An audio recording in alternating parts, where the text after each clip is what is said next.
How to add IDM extension in Google Chrome. Now, for us to get this done, you might think that you are going to just open the Chrome Web Store and search here for IDM. That's actually not the case. So if I were to go ahead and type here IDM Integration Module, you will not be able to see it here. And I'm not really sure what is the reason, but I want you to go ahead and open Google, say for example, this one right here, and then just go ahead and type here IDM Integration Module, and you should be able to see this one right here. This is from IDM themselves. I want you to open it, and then what you're going to do is just click this link right here. Again, this is from IDM, so you can confirm that this is very trustworthy.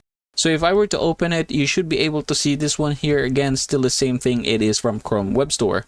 Now go ahead and click Add to Chrome, Add Extension, and there you go. So what is going to happen now is that you want to click it and then you want to pin it.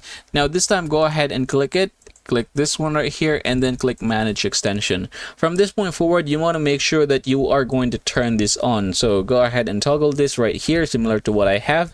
And then I want you to go ahead and basically pin this one just like so, and then go ahead and toggle this one right here in order for it to catch downloads that you are going to have in the future.